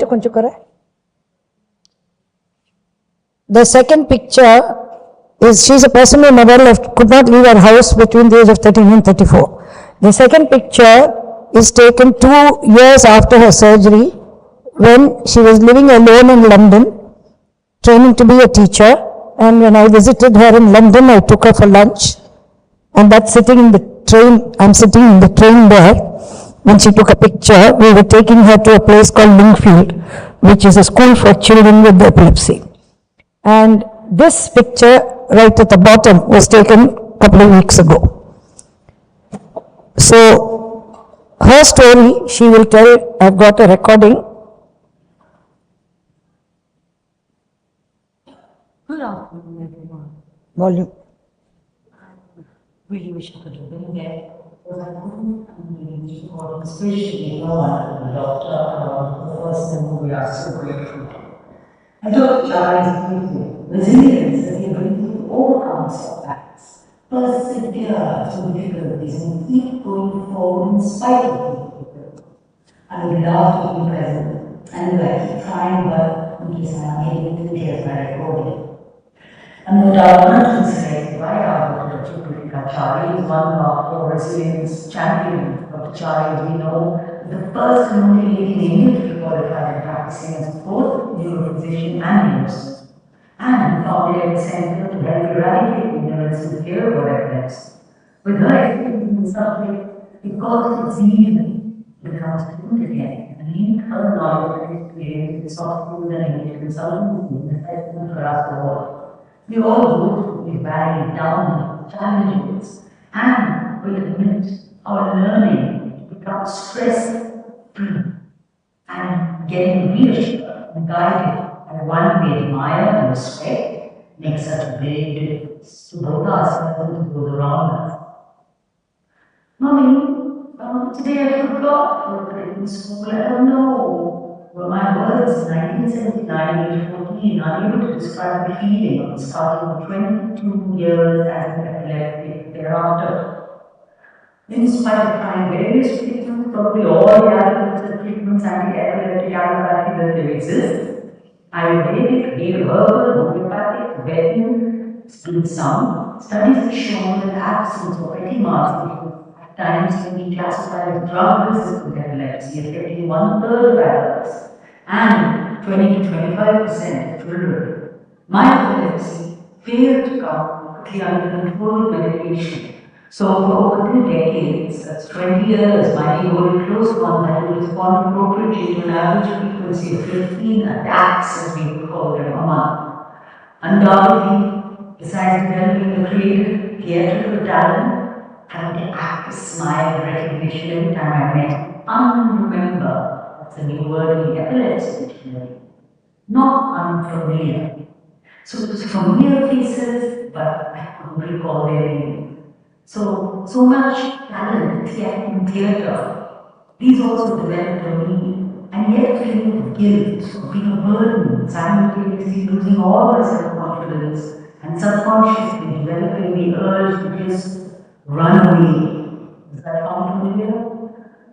Oh, hello! Well, it's been a while since we met, I would say, and it would be responded with joy, huh? We met just day before yesterday, can't you remember? For a movie, we went to the group. Oh, she won't remember. Those were the regular conversations that year.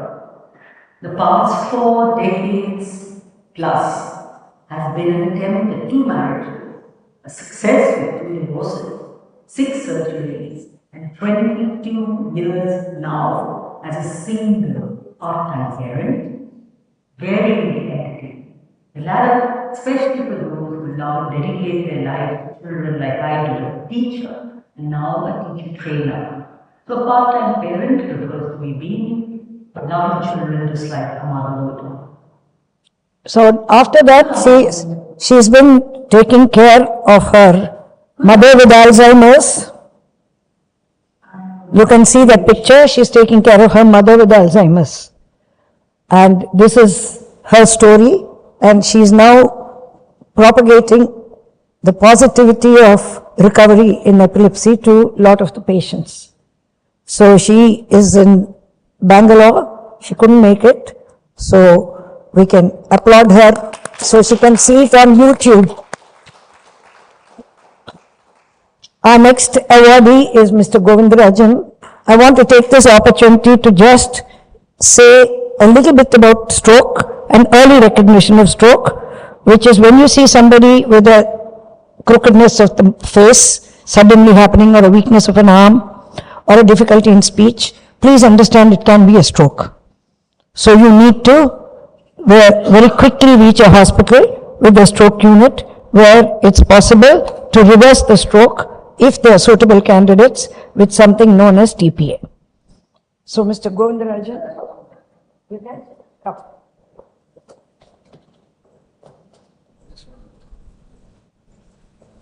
I like that. Just hold my little finger, he says. Sir, my guy. Wait.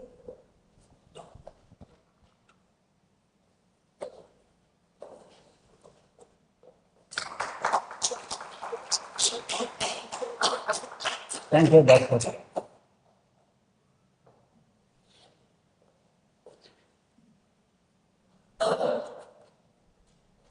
I know my doctor for more than 40 years from where Madras Medical College days to Kill Park Medical to T Nagar practice to Apollo Hospital to Kaveri Hospital. I was working for a medical company. I used to meet her. If I tell more about that, you will think that it's a partiality. No, it's not like that. I am going to be a desert for you. I will not take long time. You gulp your desert quickly, I will finish it up early. So that I am 65, I have tons and tons of things to say with my experience. One important thing after the stroke I can tell you is, you need your family support. Your wife should support you, your brothers and sisters and everybody should support you. For any medical problem you have, unless your family supports you, the medicine alone will not help. You have to take their support. So keep in good pace with every one of them, number one. Number two, for this disease, for the stroke, I would like to thank the stroke for three important reasons. One, it came to me after my parents' death. I just can't imagine my parents watching me like this. Number two, the same Madras Management Association, I was 6-time elected committee member. I used to attend all the meetings. I used to sign all the committees. Vijay, not to mistake me, okay? Our association is very short. They never gave me an opportunity to raise the dice for 6 years, and I have not seen this mic in my life. But today, this stroke has given me an opportunity, so I would like to thank my stroke for that. And third important is, many people are treating me like a god. There is a place near Chittur, Paramanur, where they treat for this. I have sent many patients with my driver, with my car, because they don't know the location, inside a forest. They all have become very normal. Their wife or their children used to come to my house and ask me to photograph. They want to say, sir, you are the God. Because the theory is very simple. When I lose electricity in my house, I don't want my neighbor to have electricity. So when I suffer with stroke, I don't want the other person to recover from the stroke. Okay, you may ask me a question, why I didn't recover. I went there after 1 year. Anybody who is going there within 15 days, they are recovering very fast. Two examples are, one is near Gopalapuram, there is an advocate. His son was crying in a hospital, in High Court one day. My friend of mine, who is also an advocate, recommended him to me. I gave the help. His mother used to call me frequently and ask for my picture, saying that you are my God. The other version is, I am owning a shop in Valicheri. I don't want to sit at home idle with a problem and looking at the TV and all. So, I am doing a lot of activities, like I am a regular faculty in Chartered Accountancy Institute. 7 hours I used to stand and take class. That's why when she said, I'll give you a mic, I said, no, I don't want. Because I've seen my school teachers never sitting and taking the class. So I don't want to sit and take. In that shop, I am owning a shop, and in that shop, adjacent building is a Ujjivan Small Finance Bank. The manager's father had a stroke. He came to me, my father is admitted in Rainy Hospital, can you help me out? I told him, tomorrow morning my driver will come to your house at 4 o'clock, he will take you, it will solve the problem. He came to my shop, the father, within a week's time. I'm not joking. My doctor may not agree. They give some liquor, pepper, garlic and some leaves mixed with. You'll have to sit in your car. In the car moving, they will pour it in your mouth. They'll take so much boiled rice, put it and close your mouth. That's all. Second round, you have to come there within 45 minutes. Again, they will do. Third time, you are normal. I don't know what is that.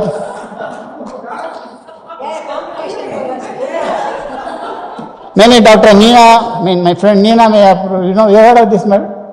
I've been there, sir. Yeah? Yes. It is happening there.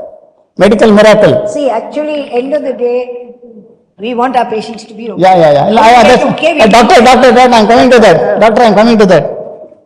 When first time when I went there, because of pressure from my wife, she took me. We touched Vellore around 6 o'clock. From there we went to Chittoor. Down the forest we were going. I was scared because the boats were there. Crocodile will cross, snake will cross, tiger will cross, this will cross and all. So with a lot of fear, I went inside because I can't run. My wife can run, the driver can run, but I can't run. So I was scared. Suddenly I saw some 500 cars, latest Benz car, latest BMW car, latest Audi car, everything are parked there. Ambulance with the best of the best ICU facilities there. From the patients from Bangalore and Hyderabad, straight away they are brought to the place in their ICU and they walk back. You can check with anybody. There are a lot of YouTubes available in that and it is true. So the people whom I have recommended, they are all treating like a God. So I am very happy about that. That's what I am telling you. See, that everything is because of the stroke. So I am celebrating my disease. Maybe I read a book called Joy of Cancer at a very young age. It is a beautiful book written by a Times of India editor. If you read the book, whatever problem happens, nothing should happen to you. Whatever anything happens, you will not cry because the book is so informative and so beautiful it is. With this, I say thank you. Wish you all a happy new year. God bless you all. Thank you. Thank you so much.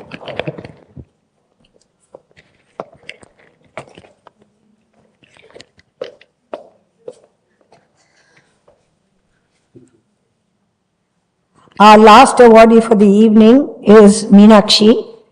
She has a condition known as multiple sclerosis. If you look at the nerves here, you'll see a normal nerve and a nerve with multiple sclerosis. The outer covering sheath gets destroyed, and this can cause different kinds of disabilities. It can cause all kinds of disabilities, starting from vision and weakness of the limbs and all that. And she, in spite of her multiple sclerosis and some limitations and all that, she is a yoga teacher, and she'll tell you her story.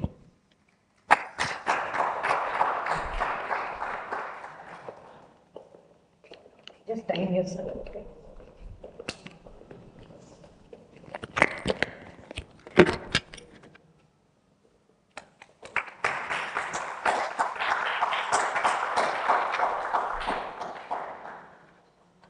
One minute. And she is in charge of the Multiple Sclerosis Society of India.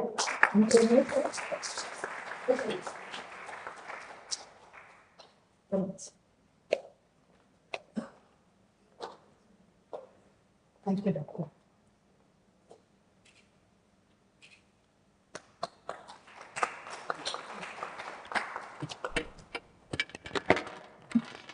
After hearing all of them talk, I like to be like a fly in the wall.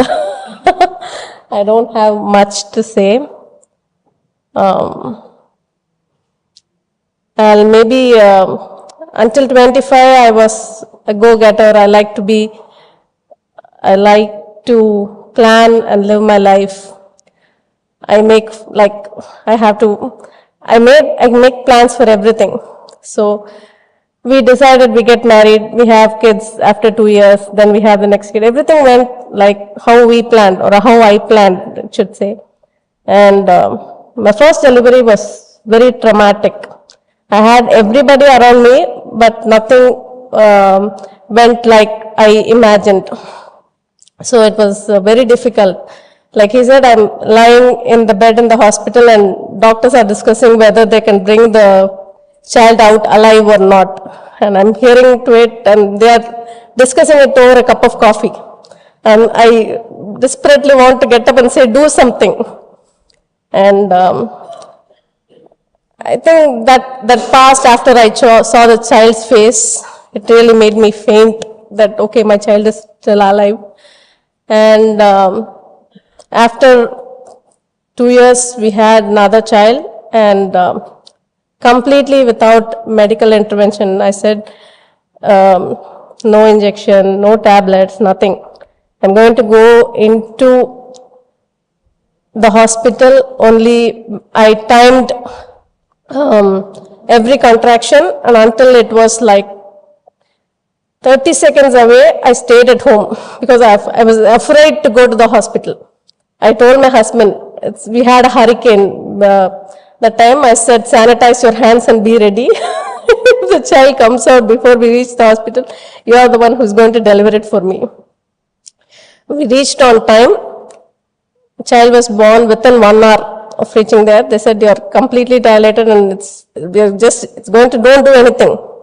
Child is going to push and come out. He was a preterm baby. That was the most happiest moment in my life. I was the healthiest and happiest during that pregnancy, and I felt really strong. And 25 days after that, hip down, the left side of my body got numb. I couldn't feel anything. And there was lots of pins and needles. As it was a natural pregnancy and delivery, I wanted to feed my baby as long as I can. I wanted to be there for my kids. My elder one was only 2. So I just wanted to be there, but we ran from doctors to doctors trying to figure out what it was. They said everything from a pinched nerve during the baby coming out, or most of them didn't have answers, but everybody had a pill. Either a nerve relaxant or a muscle relaxant, which made me really drowsy, and I was drooling, and that was not what I wanted to portray to my kids as a parent. I used to keep feeding my child. I used to drowse off. The child used to roll down the bed, and my toddler was only one around. And that was the most difficult times. It went on like that. We met, I think, a lot of doctors, neurologists, general physicians, physiotherapists. Nobody had an answer. And finally, after a year and a half, we went to a doctor and said, give me just a diagnosis.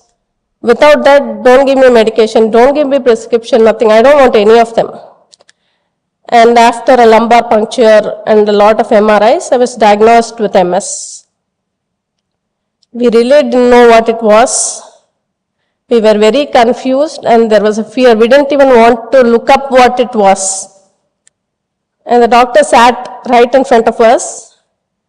She was more emotional. She was tear-eyed, and she said, your kids are very small. In like 6-7 years, you may be in a wheelchair. We didn't understand a word, but we didn't want to give up. We said, okay, what should we do now? She said, okay, these are the medications. So you said if I diagnose, you are going to take the medication. So take them from now. So I took the medication for around 7 months. I was getting better physically, I would say. But I was losing my mental stability. I was afraid to be alone with my own kids. I was afraid if I could harm them. And my husband was always there. He had to take a month or 2 off, sit at home so that I don't see my own kids.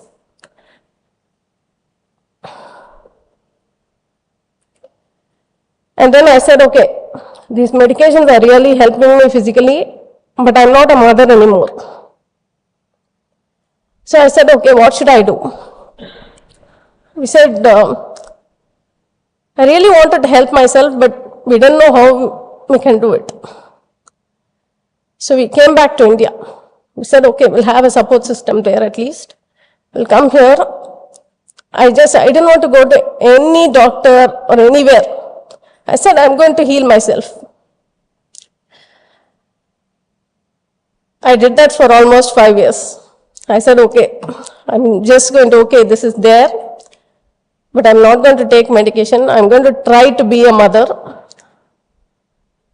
Because when I'm taking the medication, I know I'm losing myself. So there were periods where I'm really angry, really irritated, and everything, but I was really afraid. I used to take an MRI every year. No medications, but get a test done so that it's not too late to act upon. So Dr. Bhuvneshwari is here. I used to ritually go to her every March, take an MRI, show her the reports and say, no, I'm not taking medications yet. Can I come back after 1 year? She used to say, okay, fine, go back, come after a year. And this went on, and my mom was down with TB last year. So there was a lot of stress around, we had to take care and everything, and I had a number of lesions again. So when I went with the last MRI, she said, you're going to come back to me in 6 months and we are going to put you on medication. I said, no, I'm not coming back. And I've not met her after that. And there is this fear factor with medications, and sometimes I feel, am I even doing justice to the supportive husband? A lot of people, you say, your kids are really, they don't bother you at all. I'll say that's how much they have gone through. I can't explain what my toddler has gone through. From feeding her younger brother to, she's been my mom all through those years. And I think when I decided I should do something about it, I came across yoga. Thing that made a big difference to my life. I was still not ready to tell people about the MS I have or talk to them about my limitations, that I can't travel for long, the fatigue, how it used to bother, or even now my parents don't know what MS is.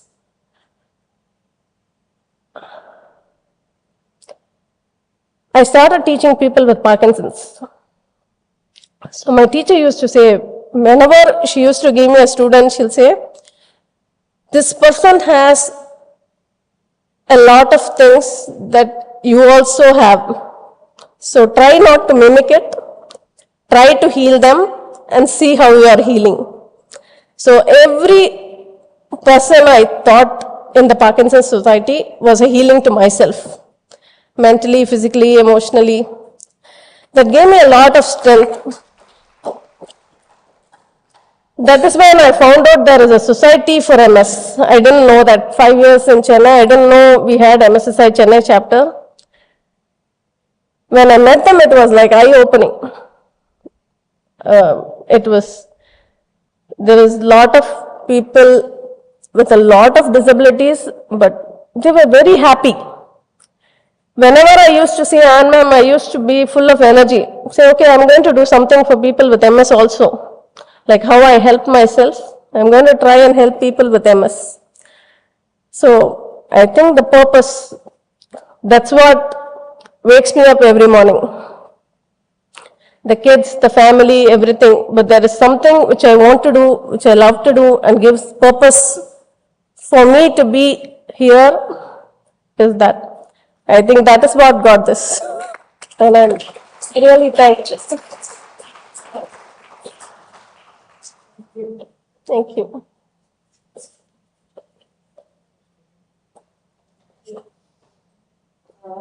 Dr. Maria wants to give me another episode. Why I don't know. But anyway. For the honor, ma'am, for giving us.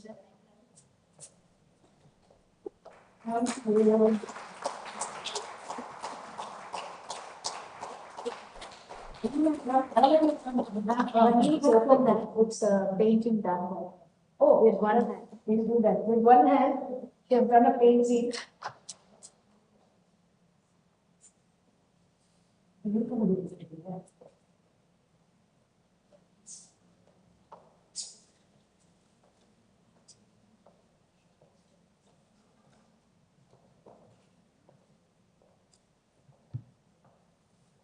She does it with one hand, a technique called marbling, and it is also occasional skill.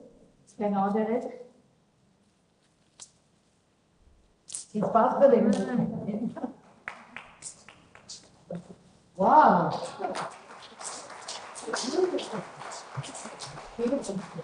Come all the time. You come to the center of the level.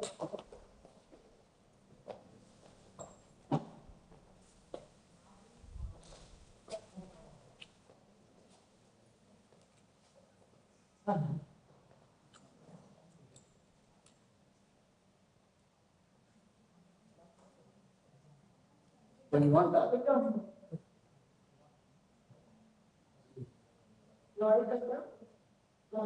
No.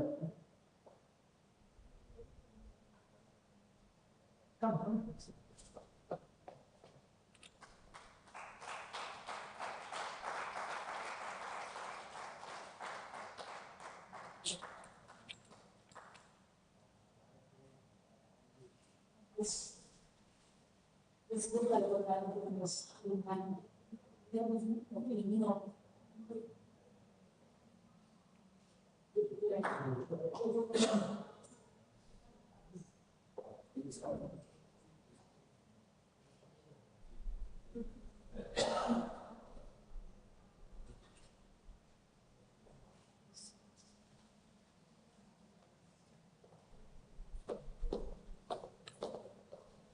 So that brings us to the end of today's function. I hope all of you feel enlightened, empowered, and inspired. Can I request everyone to please stand up for the national anthem? நீங்க போங்க.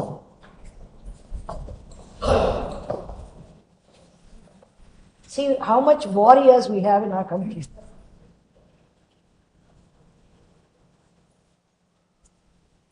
जनगण मन अधिनायक जय हे भारत भाग्य विधाता पंजाब सिंध गुजरात मराठा द्राविड़ उत्कल गंगा विंध्य हिमाचल यमुना गंगा उज्जल जलधि तरंगा तव शुभ नामे जागे तव शुभ आशीष मांगे गाहे तव जय गाथा जन गण मंगल दायक जय हे भारत भाग्य विधाता जय हे जय हे जय हे जय जय जय जय हे Jai Hind. Normally after the Janagana Mana there is no talking, but I have to thank every one of you and MMA in particular for making all such excellent arrangements. Group Captain Vijay Kumar and the entire team at MMA, my own personal team, Jeevita, Salai, Dr. Bhuvneshwari, her mother Pushpa, all of them, Sheila, all of them who have pitched in, Balaji, who have helped me to do this function. Most of it I just sort of worked it out myself. And it worked out to this, I think, and I hope that all of you felt you spent your afternoon in something which is more powerful than you. Thank you. I haven't said the New Year greetings. I already said it earlier, but I'll say it again. Happy New Year, happy 2023 to everybody. Thank you.